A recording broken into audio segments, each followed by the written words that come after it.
This is TikTok with AWR, Transformation in Christ Talk. Usapang buhay na binago at patuloy na binabago. Ating mapapanood at mapapakinggan sa ang dako man ng mundo. Hindi man madaling magbago, pero marami nang nagbago dahil kay Kristo. Naging posible sa iba, hindi rin imposible sa iyo. My story could be your story. This is Jazel Diaz. And this is Rocky Lokban. Tara, samahan niyo kami every Tuesday 8 p.m. Dito lang sa AWR 89.1 FM. Hello mga ka-TikTok! Welcome to Transformation in Christ Talk with AWR. Kayo po ay nakikinig at nanonood sa programang Usapang Pagbabago kay Kristo. Sa loob ng isang oras ay makasama niyo po kami. Ako po ang inyong kakwentuhan, DJ Jazz. At ako naman po ang inyong DJ na si DJ Rack. At excited na nga po kami na muli na naman tayong makakapagkwentuhan ng panibagong pagbabagong buhay ng ating pong makakasamang guest ngayong gabi. Kaya naman po sa ating pong mga masusugid na tagapakinig at mga nanonood sa atin ay naku, wag po kayong lilipat na mga istasyon na inyo pong pinapakinggan sa mga oras na ito. Yes, kaya binabati po muna natin ang lahat ng nakikinig sa ating radio station na 89.1 FM ngayon. At ganun din sa nanonood sa ating Facebook page and YouTube channel na Adventist World Radio Manila. Kung kayo po ay hindi pa nakaka-follow, subscribe, and like, paki-follow, subscribe, and like na po. At kung meron po kayong kwentong pagbabago din naman na gusto niyo po i-share sa amin at sa ating mga taga-subaybay, or meron kayo mga comments, mga tanong, or mga pagbate, kayo po ay tumawag or mag-text sa ating numero na 0918-9447891. Again, 0918-9447891. Kaya naman po, binabati po namin ng lahat ng mga masusugid nating tagapakinig, ng mga team bahay, ang ating po mga nanay, tatay, ate, kuya, driver, Romanong na, ikaw na nagluluto sa mga oras na ito. Ayan po, magandang gabi po sa inyo at maraming salamat po sa patuloy po na pagsubaybay at pakikinig po sa ating pong radio station na 89.1 FM. Kung kayo po may mga comments, suggestions, o reflection, o kung kayo nakaka-relate sa kwento, nako, i-comment nyo na po dyan sa ating comment section. Of course, ang ating pong mga nanay, tatay dyan. Ayan, hello po sa inyo dyan. Ayan. At kung kayo din naman po ay gusto magkaroon ng ating pinamimigay na libro, Yes. na libreng-libre lamang po, kayo po ay mag-contact sa amin. Ang ating mga aklat po ay may pinamagatang pag-asa para sa mga panahong maligalig. Meron din pong 10 Commandments Twice Removed. At meron din po tayong lagpas pa sa kaya ng imahinasyon. And Explore, isang gabay sa pag-aaral ng Biblia. Kayo po ay tumawag lamang o mag-text sa numerong 0918-9447891. Again, 0918-9447891 to avail our free books.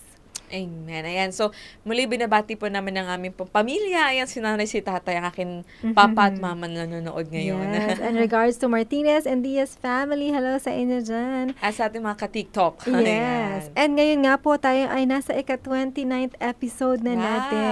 Wow. Oo. And by the way, once again, kung gusto niyo pong mapanood ng ating mga previous episode, balik lang po kayo sa Tinig ng Pag-asa Facebook page o sa ating YouTube channel na Adventist World Radio Manila. Makikita niyo po ang ating mga previous episodes dyan. And sana Ayan. patuloy kayo sumubaybay at mabless din naman. Kaya naman, DJ Jazz, ang ating makakasamang guest ngayong gabi ay walang iba kundi si Nelson, I don't know kung tama itong pronunciation ko, Austria. Ayan, pakilala na natin, DJ Jazz. Ayan. Hello, Pero Nelson. bago yan, DJ Rock, ano bang pamagat ng ating... Ay, oo nga. Yes, ang episode natin. Ito po ay may pinamagatang Lost and Found. Na kung ikaw ay lost ngayon, tingnan natin kung mahanap mo ang sarili mo ngayon sa ating kwento. Sana nga, ano? Ayan. Ayan, So, so- kilalanin na natin si Nelson Austria. Hello, good evening sa ating lahat. I'm Nilson Austria, 30 years old from Samal, Bataan. Ayan. Batiin mo naman, may gusto ka bang batiin? Ang family mo, oo. kaibigan mo. Gusto kong batiin yung family ko, si mama, si tatay, si kuya. And also yung church namin, Imelda Adventist Church sa Imelda, Samal, Bataan. Hello. So, Ayan. So, ikaw ay galing pa ng Bataan? Galing pa ng Bataan. Grabe, Wow! totoo. Akala ko ikaw ay within Metro Manila lang. Galing pa Oo. siyang Bataan and he's here para i-share Mga ang kanyang 3 to 4 hours story. yung travel. Oo, Wow. as in. Totoo yan. Praise the Lord. So, sino nga ba si Nelson Austria? Pwede ka bang magpakilala muna kung ikaw ba'y nag-aaral, nagkatrabaho, single, married? Ayan. Ako ay nagtatrabaho na. Mhm. Isang IT system developer. Kami yung gumagawa ng mga web application, Windows application, and mga Android application. Ayan. And, ayun, sa Samal Bataan, work from home kami. And hindi naman ganun kahigpit sa amin. Kaya, as of now, once a month ako napunta ng Manila. Kaya ito ay special itong day na to kasi galing pa nga ng Bataan. Wow. Oo nga. Ang ating bang guest ay single or married? Single, but in a relationship with Jesus. Single but not endorsing. No? Not searching din. Oo, ganun. not searching or nor praying. Praying. Ayan. Praying. Praying. Alam niyo na sa mga nakikinig ngayon. Oo, kung sino ka naman pinapepray ka. Oo nga. So, ayan, kilalanin pa natin ng mabuti. Si Neil. Ano bang nickname ang gusto mong tawagin sa'yo? Neil. Neil. Okay, Ayan, Neil. si Neil. Ano yung mga hobbies mo, yung mahilig mong gawin or passion mong Ayan. gawin? Ngayon, nag-enjoy ako kasi meron ako ngayong, nagsisimula ako ng gardening. So, nag-start ako nung December. So, actually, even before, sabi ko kay God, Panginoon, gusto ko po ng garden kasi dati nagpe-pray ako. Nakarinig ako ng message about gardening. And yung gardening niya, ginagawa niyang mission, for mission. Binibigyan niya yung mga kapitbahay niya and pinagpe-pray niya. Parang yun yung way niya para makaabot yung sa mga kapitbahay niya. Kaya sabi ko, Lord, gusto ko po ng gardening pero hindi ako marunong magtanim. So sabi ko, turuan niyo po ako. So ayan, nag-start na ako. And by God's grace, yun, nakapag-start naman. And also, ayan, aside from gardening, nagbabike din ako. And kumakanta din and nagpa-play din ng piano. Wow. And guitar. Oo. Ayan, so ayan. Parang kahit IT ka, ang dami mong gustong gawin sa buhay. Napaka-talent And all of pala. this pala is talent from the Lord. So Oo binigay naman. ni God sa akin. Yes, totoo. Amen. So, sino ba si Neil before niya makilala si Christ sa buhay niya? Yung bago pa yung Jesus sa buhay mo. Ayan, I want to begin. Gusto ko magsimula nung bata pa kami kasi hindi naman ako born Adventist. Hindi kami born Christian. Christian kami kasi yung tatay ko is actually pastor ng Ibang ng religion. ibang religion. Oh. So, and then later on, by God's grace, naging Adventist kami. 2002, nabaptize si tatay sa Adventist. And nag-vegetarian siya. Sabi ko, gayahin ko nga. Grade 3 pa lang ako noon. Sabi ko, gayahin ko nga. Di, naging vegetarian ako from grade 3 hanggang nung naging college ako. And pero, though kahit vegetarian ako, wala akong relation kay Jesus. Hindi ko pa siya kilala. Hindi ako marunong mag-pray. Hindi ako nagbabasa ng Bible. So, and then nabaptize kami noong 2006. And ayun, hindi ako nagbabasa ng Bible. And sabi nga ni Mama, anak, magbasa ka naman ng Bible. And then, hindi talaga, parang wala akong desire magbasa. And ayun, ganun yung life ko nung before ko pa makilala si Jesus. So, ano ka ba? Like, mabarkada ka ba? Hindi ako mabarkada kasi introvert ako. Parang mahihain ka nga. Oo nga eh. Parang ako yung nahihiyang magtanong kasi parang mas mahinhin pa siya sa akin magsalita. Mahihain ako. Kaya naman tayo sa ugali at sa pagsasalita natin. Introvert ako. Actually, isa sa naging struggle ko is maghanap ng best friend. Kaya ko makipag-greet sa mga kaklase ko, makipag-usap-usap lang, like, kamusta? And then, babati din sila, kamusta? Ganun lang. Pero yung mag-i-spend ako ng time sa isang tao na parang mag-open ako ng problems ko, mag-open ako ng nasa puso ko, na-experience ko sa life, wala akong ganun. Oh, so hindi ka pa nagka-girlfriend? Nagka-girlfriend na ako. Okay. Nung nasa mundo pa. Kasi iba kasi, di ba, iba yung Oh. standard ng mundo. Nung time nung nasa high school ako, paramihan kami ng girlfriend. Ganun yun. Ayun yung before ka talaga ng Christ. So, Oo. Bilangan, ilan na naging girlfriend mo? Talaga Ayan, naman. pag mas marami yung girlfriend mo, parang, Nakakadagdag na, mas magaling to. Kasi mas maraming girlfriend. Ganun ako nung time na yun. And kaso nga lang, ayun, walang principles, walang Mhm. foundation. Parang it's more on emotions. Mhm. So in na- short, marami ka nang nasaktan ng mga babae. Nasaktan talaga. Hindi Oo, naman. naloko. Siguro ano? ako yung nasaktan. Ah, ganon? Siya daw. Hindi ko alam. So, hindi ko na, actually kasi napag-pray ko na yun, na Mhm. hinahingi ko ng sorry kay God. So, ilang years ka na ngayon na walang relationship? Ah, 2016, 2017. Matagal na. Oo, Yun yung last. 2025 na yun eh. Mhm. Na yun. Ang tagal na rin. Mga 8 years na. Oh, I Talaga see. in a relationship na siya with Jesus With ngayon. Jesus. Oo. Parang karamihan ng mga guests talaga natin ay puro mga single and not available. In a or relationship in a with relationship Jesus. with Jesus. Totoo. Oo. Ang galing ano. Mhm. So ano yung mga ilan sa mga hindi mo makakalimutang experiences ng life mo? Ayan. Noong college ako, sa NSTP, di ba yung NSTP is Sabado yan eh. Mhm. Pero nag-church na kami. And then, Saka nag-aaral ng time na yun. sa BPSU, Bataan Peninsula State University. aha. So, it's public school, Mm. doon ako napasok and I think third year college yung NSTP. And then, nagsisimba kami. Pero since na ang NSTP ay Sabado yun, pumasok ako ng once or twice. And then, after once of twice, parang may bumulong. May nagsabi sa akin, parang may narinig ako na, bakit nandiyan ka? Sabado ngayon. Dapat nasa simbahan ka. Oo. So, the next Sabbath, the next Saturday, hindi na ako pumasok ng NSTP. And then, ayun, nung lumabas yung grade, nandun ako sa pinaka parang pasang-awa na grade. Si mama, ayaw niya ng pasang-awa ng grade. Punta kami dun sa professor. Sabi, nagpaliwanag si mama, ganyan. Paliwanag siya na Sabado may simba. And sabi naman ng professor, sayang, sana sinabihan niyo ako. Papayag naman ako. Kaso nga lang, since na introvert nga, so hinayaan ko na. So, ayun yung isa sa hindi ko makalimutan na part ng life ko. And meron pa isa, kaso nga lang medyo recent na siya nung 2018. Kasi yun, 2012 or somewhere there. Ano naman yung 2018 na yun? Yung 2018, ayun, parang siguro yun yung pinaka matuturing ko na darkest moment ng life ko. And every time na maalala ko siya na niligtas ako ni God from that, lagi ako naiiyak.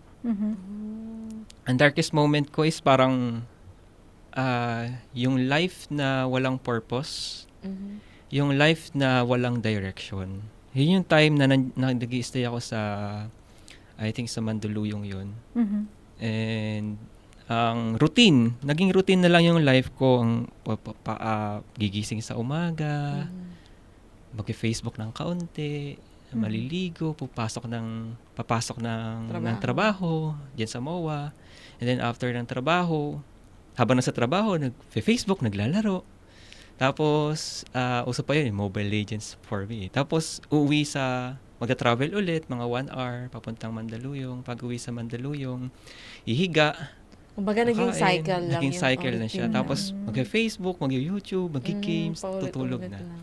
Ganun. And sabi ko parang sa isip ko, though, since na wala pa akong personal relationship, hindi pa ako marunong mag-pray. Pero sa isip-isip ko, parang may void sa puso ko na hindi ako nasasatisfy sa buhay na to. Bakit parang may kulang? May trabaho ka naman. May pinag-iistayan ka naman, may kinakain ka naman, pero kulang talaga. Kulang. Totoo. Walang purpose yung life mo. Saan ka pupunta? Ano talagang direction ng buhay mo?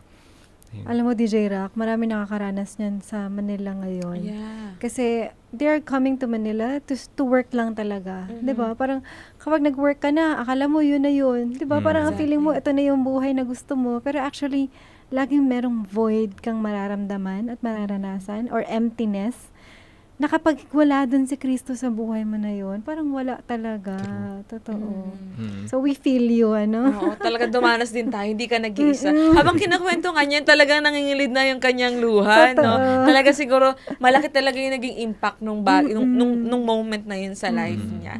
Kaya naman po mga ka-TikTok, medyo bibitinin lang natin ng konti yung ating pagkukwentuhan at atin muna pong mapapakinggan ng isang napakagandang awitin na To Rescue a Sinner Like Me.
cross.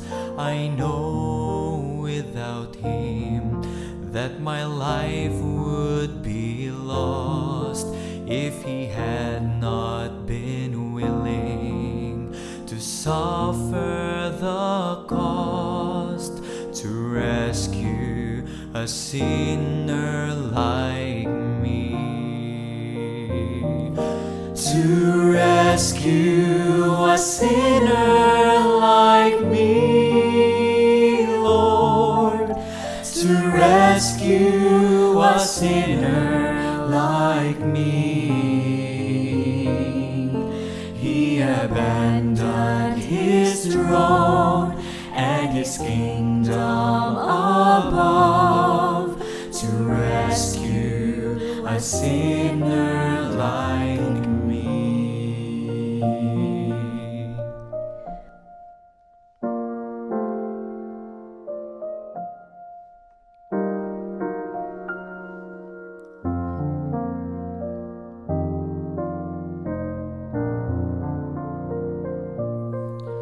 My mind is so limited that I cannot see the reason he died and arose just for me. So unworthy was I, yet he gave willingly to rescue a sinner like me.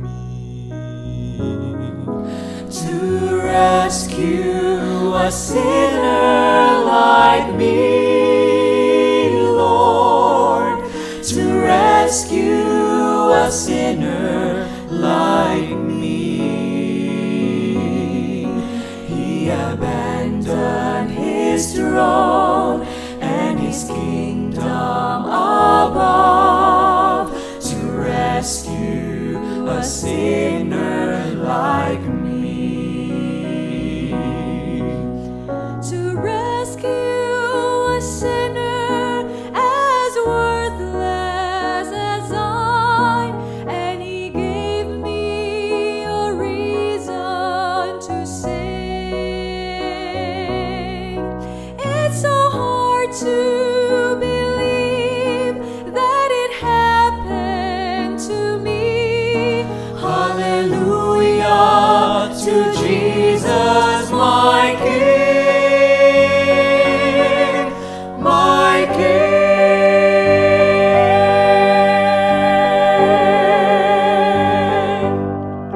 To rescue a sinner like me, Lord. To rescue a sinner like me.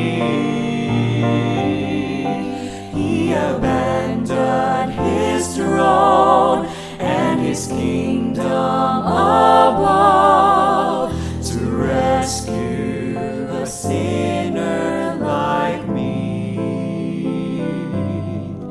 He abandoned his throne and his kingdom above to rescue a sinner like me.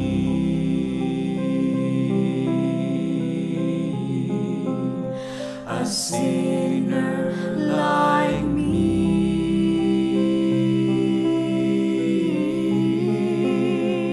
A sinner like me.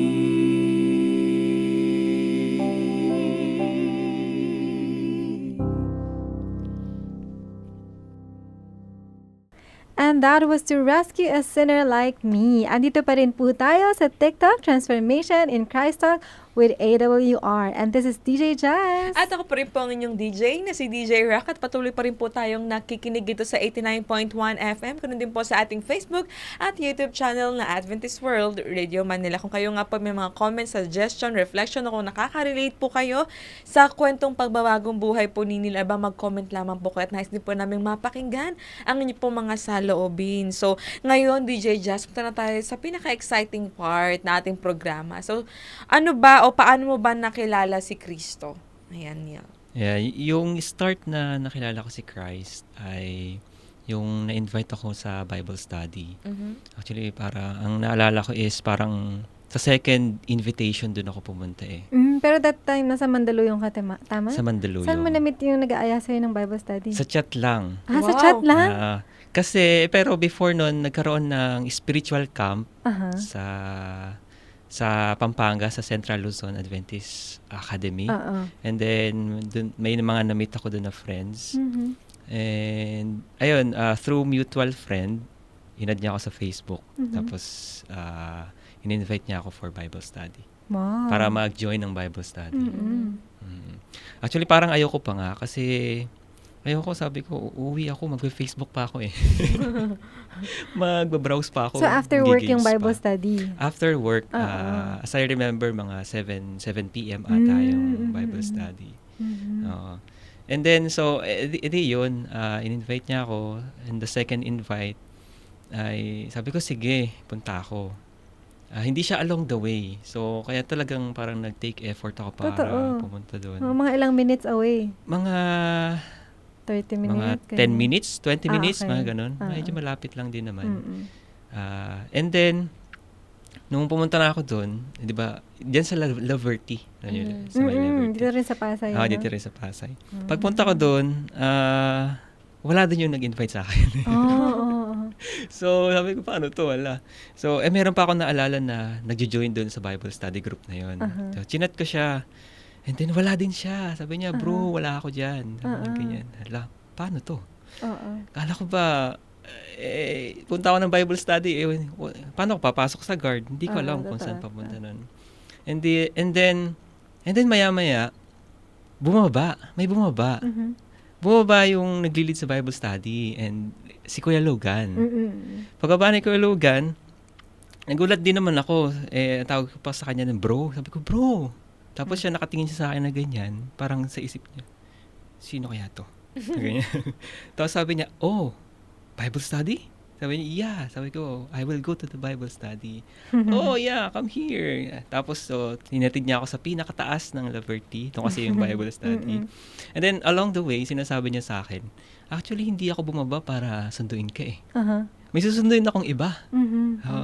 And then, nung later on, na-realize ko, hindi kaya pinadala siya ni God Mm-mm. para makapag-start ako makapaginig ng Bible study. Totoo. So, habang nakikinig ako sa Bible study, na-realize ko dahil kahit matagal na ako nakakabasa ng Bible, nakakarinig ng Bible, pero in that moment, sabi ko, mayroon palang ganito sa Bible? Mhm. Mhm. And not knowing na it's the Holy Spirit, yung banal na Espiritu yung nag-i-speak sa heart ko. And then, may ganito pala sa Bible. E di, nakikinig ako. Wala pa akong Bible noon. Sa cellphone lang. Tapos, yun regular yun every week yun Monday, Tuesday, and tapos naging ata Monday, Thursday, or Wednesday. Mhm. So, twice a week. And then, sabi ko, bibili ako ng sarili kong Bible. First ever na magkaroon ako ng sariling Bible. And ilang taong ka na nun? No, 2018 yun. So, compute nyo na lang. Oo. Sa mga nasa 20s ka na nun? Nasa 20s na. Oo, totoo. Nasa 20s na. First ever nagkaroon ako ng Bible. And hindi ko ni-regret na magkaroon ng sariling Bible. Hindi ko ni-regret. So, from that point on, natuto na akong mag-pray, natuto na akong magbasa ng Bible, natuto na akong gumising ng maaga for personal devotional. Pero may story din yung paano nag-start yung personal devotional Okay lang ba i-share? Sure. Oo. Kasi nung nagkaroon ako ng personal Bible, sariling Bible, natutunan ko na din yung paano yung kailan dapat magkaroon ng personal devotional, kailan yung the best time. And the best time is early in the morning, no, 'di ba? Nagigising ako noon mga 7 or 9 a.m. bago, tas magpe-prepare na ako noon para pumasok sa trabaho. Pero nung natutunan ko yung personal devotional, sabi ko dapat magising ako ng maaga. Nagising ako noon mga 6 or mga 5. And then pagising ko, sabi ko, ito na, magpe-personal devotional na ako. Pero naantok pa ako. Sabi ko, tulog ulit ako. So, tapos, habang natulog ako, may nanaginip ako. Mhm. Mark 5:35. Oh, I know. I know And that then, verse. Oo. And then, pag open ko, I don't know kung ayun yung verse eh. Teka lang. Yeah, Mark Di ko sure eh. 5:35. Mark 5:35 or somewhere there. Tapos, nung pag-open ko ng, excited ako. Siyempre, may verse na pinakita sa'yo sa dream eh, sa panaginip. Pagkising ko, binuksan ko yung Bible ko. Mark 5.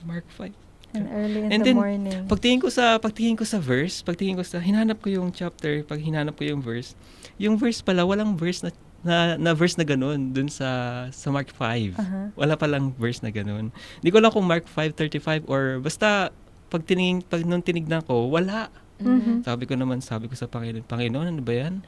Magbibigay kayo ng verse, wala sa Bible. Mhm. Pero sabi sa akin ni God, nung time na yun, may chapter naman. Mhm. Basahin mo. Eh di binasa ko. And then sa may ending nung chapter, yung word na, yung time na binuhay ni Jesus yung batang babae. Mhm. And then sinabi ni Jesus sa kanya, Talitha Kumi, Mhm. or Kumay. Mm-mm. Na ang ibig sabihin, bumangon ka. Yung pala yung message ni God sa akin. Bumangon ka. So from that point on ng life ko, nagkakaroon na ako ng personal devotional sa Panginoon. And malaking impact yon sa personal na relationship ko kay God. Talaga DJ Just, iba talaga yung impact once na ma-experience mo na yung magkaroon ka ng time with the Lord, yung silence yung paligid. Habang nagkukwento nga siya, nakikita ko sa kanya na naluluha talaga siya. Oo nga, bakit parang very, very madamdamin o bakit parang emotional ka while you are sharing that thing? First, talaga, mababa talaga yung luha ko. Mhm. Pero pangalawa, kasi yun talaga yung experience ko sa Panginoon. Every time na naririnig ko si God, or yung Holy Spirit, parang hindi ko mapigilan na umiyak. Actually, yung prayer ko nga dito before tayo mag-start, sabi ko, Panginoon, pwede po bang hindi ako umiyak? Kasi nga mababa yung luha. Kaya, So, pinipigilan niya yung pag-iyak niya kanina pa. Oo nga eh. Pero kahit anong pigil niya, talagang lumalabas ang kanyang luha, no? Pero nakakatuwa malaman or makita yung DJ Rock, yung simplicity ng journey mo sa Panginoon. Na it could happen at the beginning of a Bible study, tapos after mag-Bible study, natuto ka mag-pray, natuto ka devotional life mo and all, hanggang sa maya-maya, nag-witnessing ka na and all. Kasi yun talaga yung journey, yung disciples of journey. And Exactly. Napansin ko lang, DJ Just, yung naging guest din natin before, I think that's Jonah. Mhm. Nabuhay ulit yung kanyang spirituality also because of Bible study. Na na-invite din siya. Totoo. 'Di ba? So, Totoo. the same thing with din sa kanya na through Bible study din, na ulit na-experience na ulit yung Panginoon sa life niya. Na, yung sabi nga niya kanina sa previous natin, na parang ang lost niya, naging routine yung buhay niya. Pero nung after ng Bible study, dun ulit na nagkaroon ng purpose o ng light yung buhay niya. Totoo. Kasi talaga, the word of God is truth and there's life in it. And alam mo, by the way, kaya kanina, habang sinasabi niya yung verse na Mark 5:35, kasi may naalala ko na verse sa Mark, which is Mark 1 verse 35. okay. Ang sabi doon, very early in the morning, while it was still dark, Jesus got up, left the house, and went off to a solitary place where he prayed. So actually, yun yung pinaka-verse talaga in devotional life or in spending time with Jesus early in the morning. Amen. Yung Mark 1:35. Medyo naging Mark 5:35 yung kanya. Baka mali yung chapter ko. Pero Baka nakakatuwa. one pala yun. God speaks in different ways talaga. Yeah, Amen. marami talaga. Pero alam mo, yung time na yung si Logan, yung kanyang Bible study teacher, ay na-meet siya sa labas ng Laverty. Actually, pag alam mong wala dun yung kaibigan mo na nag-aya sa'yo for Bible study, uuwi ka na eh. Diba? Parang magta-turn around ka na, parang panalo na si Satan. Kumbaga, pwedeng hindi ka natuloy that day.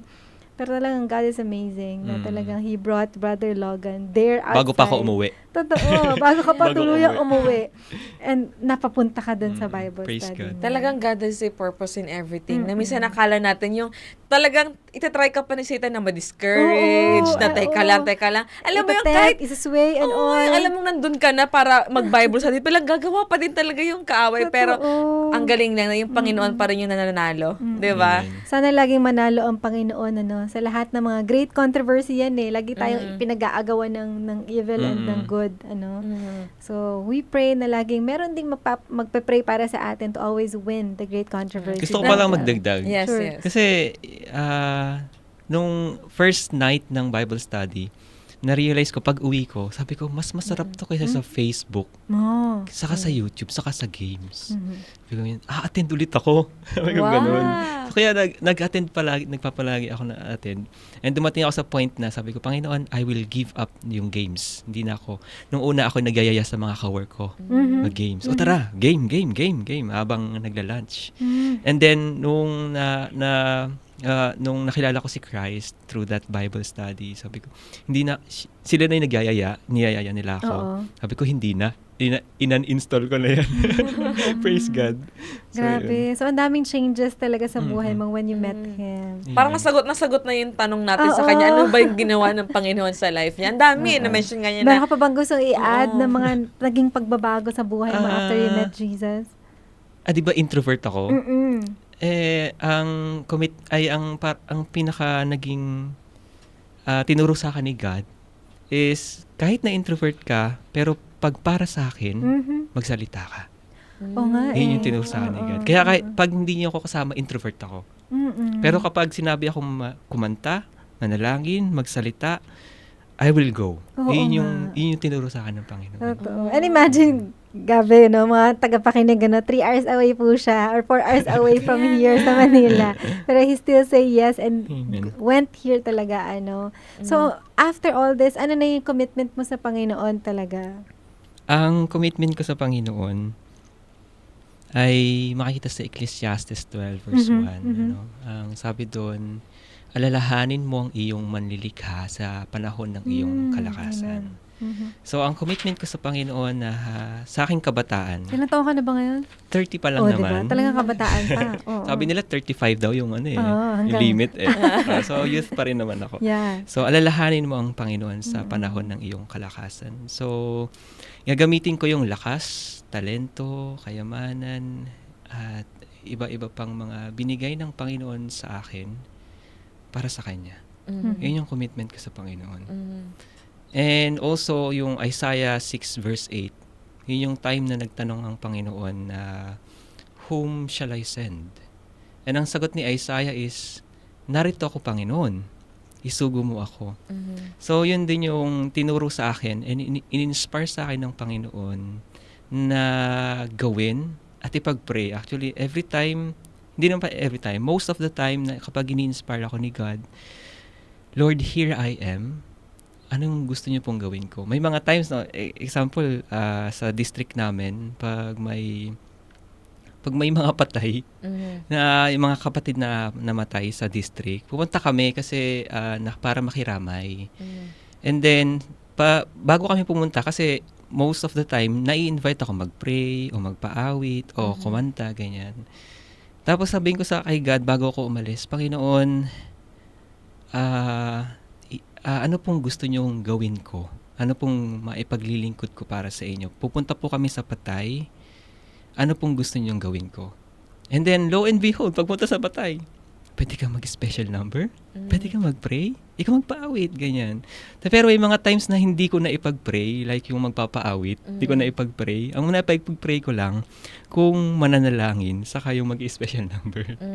And then, nung pagdating doon, magpapaawit daw ako. Sabi ko, sa isip-isip ko, Panginoon, anong papaawit ko para nagre-reklamo ba ako? Pero nireview ko ni God. Kala ko ba, you will go pag tinawagan kita. So, ayun, nag-prepare ako ng papaawit and nagpaawit ako. And for God's glory, ayun yung commitment ko sa Panginoon. Amen. Have you ever, naisip mo din ba na, why not ma-try ko din na parang mag-full-time ka in the field? Or, sumagi din ba yan sa isip mo? Full-time sa Like field. sa mission work or sa mission field? Hindi pa siya na-inspire sa akin. Pero right now, may calling si God sa akin, sa church namin. Anong ginagawa mo? I'm one po na of the elders sa church namin. So, God called me as an elder. And maganda rin yung story noon kung paano ako tinawag ni God. Kasi marami sa mind ko, ang daming kong reklamo sa Panginoon bakit niya ako tatawagin? Mm, mm, mm. Before pa ako niya tawagin. Iniisip ko, Panginoon, ang bata ko pa. Panginoon, hindi naman po ako marunong mag-lead. Hindi po ako marunong magsalita. And then, ang dami niyang rebuke sa akin or verses na pinaalala. Like yung kay Jeremiah. Ang sabi niya kay Jeremiah, huwag mong sabihin na ikaw ay bata. Mhm, O, hindi mhm. sinabi na sa akin. Sabi niya naman kay Moises, sinong gumawa ng bibig mo, ng dila mo? So, parang before pa lang ako magreklamo, before ko pa lang parang gustong tanggihan sana, may sagot na si God, kaya hindi ako nakatanggi sa Panginoon. Yun yung field ko ngayon. Ayun yung field ko ngayon. And by God's grace, 'di ba, since na ang work namin is work from home, nag-commit ako sa Panginoon. Ito pala isa kong commitment sa Panginoon. Panginoon, pag po tinawagan kami ng face-to-face daily sa work, aalis po ako sa work para sa calling na binigay niyo po sa akin. Mhm. Yun yung in-inspire sa akin ni God na ipag-pray. Eh, hindi kayo nag-face-to-face na work, Hindi. diba? Muntik na kasi Work from home pa rin kasi siya. 'di ba noong 2019, Uh-uh. 2020 doon nag-start yung work from home. Aha. And then parang nung after nun parang bumabalik-balik na. Yeah. Eh di kinakabahan na ako. 2022, around that. Kinakabahan na ako, Panginoon. Oo. Pag face to face na paano Uh-uh. yung calling niyo sa akin? True. Ganyan. Actually hindi siya ganun kadali na ipag-pray ko eh. Mm-mm. Nag-battle ako sa Panginoon. Parang nakipag-reason ako mabuti sa Panginoon. Pero nung once na nag-give up ko na, hindi pala talaga tanggalin ni God. Mhm, mhm. Hindi pala talaga iaalaw ni God na magkaroon kami ng face-to-face daily. Mhm. Grabe. So, the Lord is answering your prayers Mm-mm, talaga. Amazing. Nakita ko talaga, DJ Just, no, how sincere and genuine yung Totoo. kanyang... Kung makikita nyo lang po mga ka-TikTok, no, kung kayo po ay kaharap nyo itong ating guest ngayon, parang bawat linya na kanyang binibitawan ay talagang tumutulo ang kanyang luha. No? So, doon ko nakita na talagang how he really appreciated God in his life. Mm-mm. Parang kahit napakasimple o maliit man yan, parang napakalaking bagay at impact sa life talaga yan. Alam mo, doon mo talaga makikita na talagang he really values kung ano yung ginagawa ng Panginoon sa kanyang buhay. Yeah, and to think he's coming from yung meaningless yung buhay. Ano yun? And finally, when you finally have Jesus in your life, para talagang, alam mo, nangyari din sa akin yan. Yung na-meet ko na si Jesus sa buhay ko, araw-araw ng buhay ko, makabuluhan na. Kaya totoo naman talaga, kapag kilala mo na si Kristo, pag nandiyan na si Christ sa buhay mo, parang every detail of your life Amen. is full of meaning talaga. Amen. Praise the Amen. Lord. Kaya naman po mga katikto, kung kayo po ay naluluha na rin sa kwentong pagbabago ng ating guest na sa kanyang sinishare, ba i-comment nyo na po at medyo bibitinin lang po muna natin ulit ng konti ang ating pong pinag-uusapan. At bago po tayo magpapos, ay ating muna pong mapapakinggan ng isang napakagandang awitin na originally composed by the Bereans na ang pamagat ay Sa Wakas.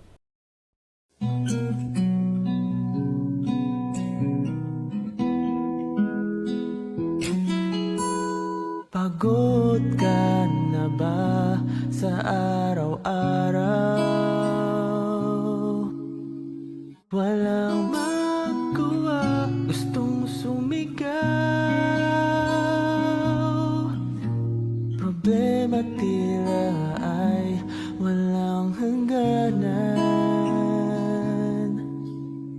Gigising ulit para lumaban.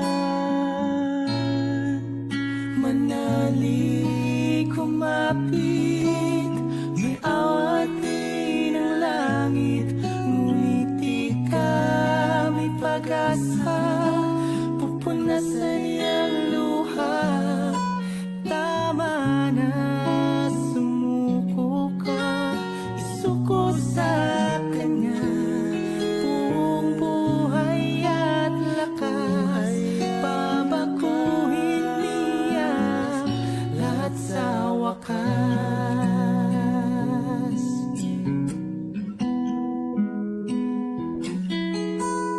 Hindi matimpla ang iyong damdamin. Gulo ang isip sa dapat gawin. Kaibigan ko, ang Diyos nangako. Siya'y kasama mo hanggang sa dulo. Manalig, kumapit, may awan din ang langit. Ngumiti ka, may pag-asa, pupunasan niyang luha. Tama na, sumuko ka, isuko sa kanya.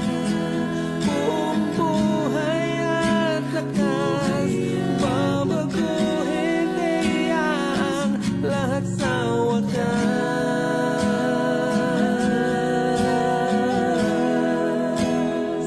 Lahat sa wakas.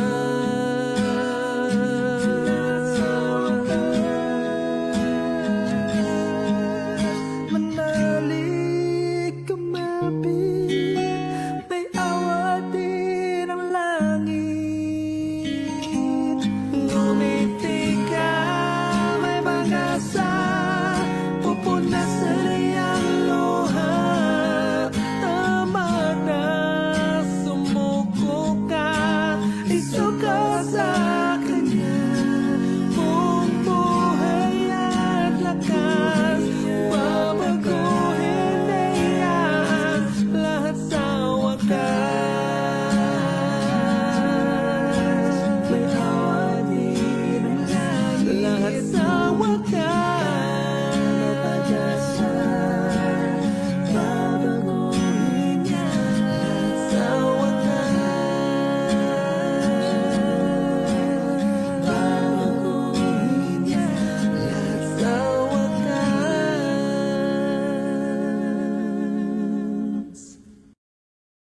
Andito pa rin po tayo at nakikinig sa TikTok with AWR.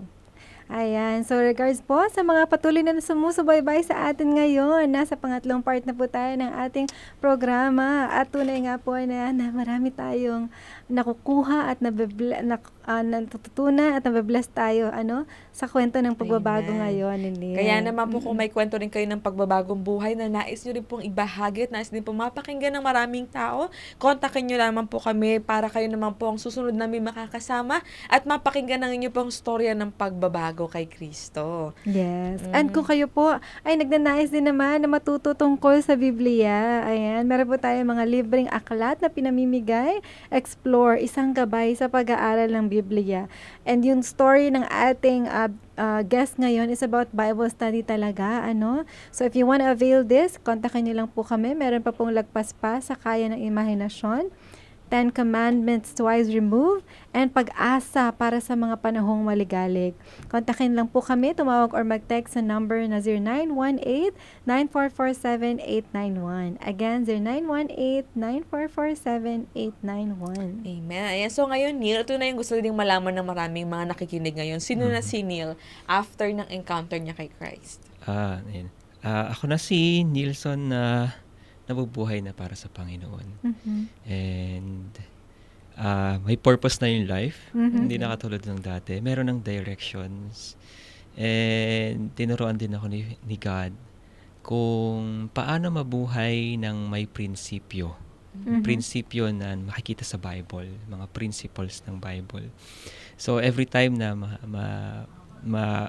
ma-encounter ko yung scenario na hindi ako familiar, ina-ask ko si God, Panginoon, ano po yung principle ng iyong mga salita regarding this? Paano ko po ito ihaharapin yung moment na yon?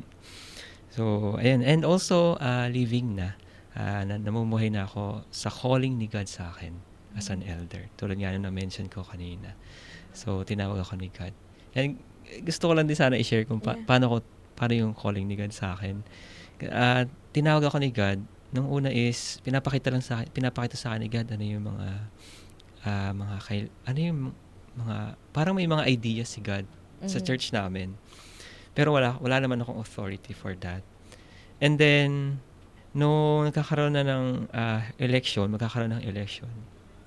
parang sinasabi nila, pwede naman siguro si Brother Neil na maging elder, ganyan. Tapos kasi before ako maging elder, yung tatay ko, elder.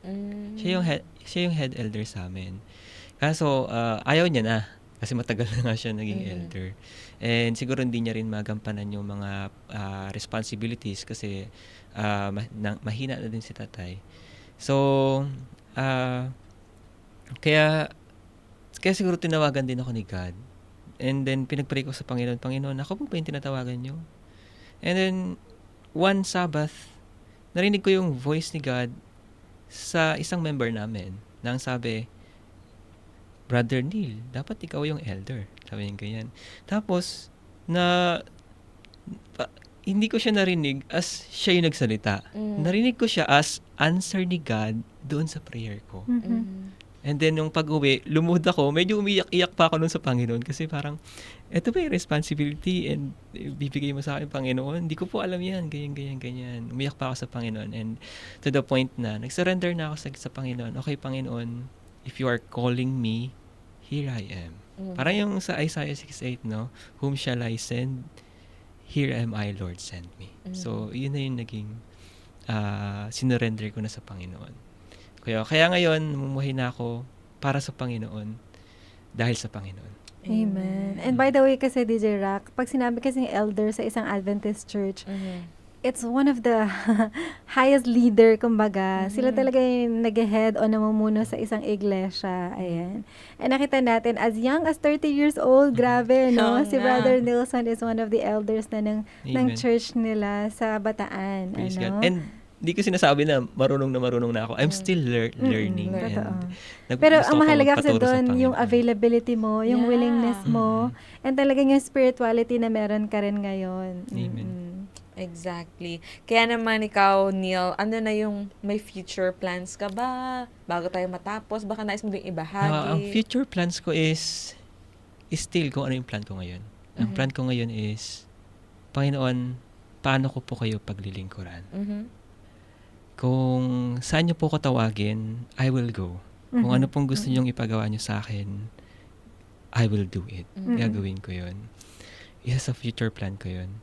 And another future plan ko is magkaroon ng sariling family since na, di ba, single but in a relationship with Jesus. And maybe in the future or maybe sooner, sabihin na ng Panginoon na it is not good for Neil to be alone. Malay natin, ano. So, ayun yung pinag-pray ko. And actually, I have, not that I have, binigyan ako ni God ng high principles in love, courtship, and marriage. And yun yung sinusunod ko ngayon. So, ang future plan ko, if kalooban ng Panginoon, is magkaroon ako ng sariling family, to have my own children, na sila yung mag-i-stand para sa Panginoon. Hindi lang basta children na kung paano pinapalaki ng iba, no? Yung children na they will stand para sa Panginoon. Actually, ang gusto ko na maging children is isang Enoch, Wow. isang Daniel, isang John the Baptist, isang Paul. Okay, Wow. okay na siguro yun. So, alam ko na ang pangalan ng mga magiging anak niya. Oo nga. Enoch, John the Baptist, and Paul, and So yun yung future plan ko na, Ang galing. and by inspiration naman ng Panginoon. Hindi ko naman siya inaangkin na galing sa akin. It's from the Lord na binigay sa akin. ni God. Ayun. And God knows your heart. Alam ng Yeah. Panginoon ang iyong nasa puso. And alam mo, ayokong palagpasin to, DJ Rock, kasi hindi alam na iba, nag-music major ka rin sa AUP, diba? Oh. Although IT ka, nag-graduate ka na ng IT. Kaya yung boses niya, Oo pang nga. singer. Oo nga. Parang pag kinausap mo talaga siya, makikinig ka Totoo. talaga. Ano bang favorite song mo? Sana pang singer. Oo nga. Ano favorite song mo? Favorite song ko, kanina pinapakinggan ko yung The Gift of a Lifetime. Kasi parang nakarelate ako dun sa Totoo. first line. Sige nga, Oo parinig nga ng first line. Oo nga. Sample naman, Sample dali. naman. Ano yung first line nun? Before I looked for Ayun, you, yan. Sige. you found me. Yung yung totoong kanta, ano ba yan? Pero meron pa. O, gusto mo yung chorus? Before I I knew, look for you. knew your name, yun Yeah. yung Sige, try. Before I looked for you, you found me. Before I knew your name, you knew mine. Ayan. Di naman ganun kagandahan. Amen. Praise the Lord. Kaya talagang lost and found. Oo. Sa panahon na nawawala tayo, ay hinanap tayo ng Panginoon, nakita tayo ng Panginoon. So, ano yung pabaon mo sa ating mga tagapakinig ngayong gabi? Pabaon ko, if you are lost, Mhm. hinahanap ka ng Panginoon. Mhm. And gusto ng Panginoon na bumalik ka sa Kanya. Mhm. And also, if kung naririnig mo yung tinig ng Panginoon, kung meron siyang calling sa'yo, puntahan mo. Kung may pinapagawa siya sa'yo, gawin mo. And also, another thing is, kung naghahanap ka ng best friend, si Jesus yung best na pwede mong maging friend. Mhm. Hindi ka niya iiwan, hindi ka niya sasaktan. Laging nandyan ang Panginoon para sa'yo. Amen. Yun. Amen. Ayun sa Ikaw, akin. DJ Rock. Ano Naku ba? po, parang naiyak ako dun sa ano niyan. Oo nga, no? So talagang napaka-sincero ng kanyang mensahe, no? Ako siguro yung naging pabaon ko na talagang once you experience God in your life, hindi mo talagang, you cannot hold back your tears of expressing it. Like, makikita talaga sa how you speak or share Jesus sa mga tao. Mhm. Kasi talagang parang words are not enough to explain ano yung experience mo sa Panginoon at ano yung ginagawa at ginagawa ng Panginoon sa life mo. And yung makikita mo talaga yung passion na i-share din sa ibang tao. And napakaganda nga nung sinabi niya, talagang kung lost ka, ay huwag kang mag-alala dahil hinahanap ka ng Panginoon. It's just that, are you willing din ba na sumama sa Panginoon once na makita ka niya? No? Yun yung maganda doon. Amen. Ikaw, DJ Jess, ano yung naging pabaon mo? Ako ano lang, I love the simplicity of the encounter with Jesus, the constant communion with Jesus, and yung patuloy na paglilingkod kay Jesus. Parang, ang sarap lang sa pakiramdam na when you finally found the meaning of life, and because you finally found Jesus, ay talagang pwede na in every day of your life, ito lang, nandito lang yung presensya ng Diyos, and dito lang yung meaning, yung Kristo na nagbibigay ng meaning ng buhay mo. And that's how simple and beautiful life could be. Alam mo yun? Ayan. So, kayo na mga nakinig sa amin at sumubaybay sa amin ngayon, sana ay i-type in nyo din at let us know yung mga baon ninyo sa kwento ng pagbabago ni Neil. And maraming salamat na sinamahan niyo po kami tonight. Yes. At patuloy nyo kaming samahan every Tuesday, 8 p.m. dito lang sa AWR 89.1 FM. Kaya muli, this is DJ Jazz na nagsasabing, just have Jesus in your life and sure ang pagbabago. At ako naman po ang inyong DJ na si DJ Rock na nagpapaalalang rarararaki road man ang buhay, pero si Kristo ang nagbibigay ng tunay na kulay. Muli, this is TikTok, Transformation in Christ Talk.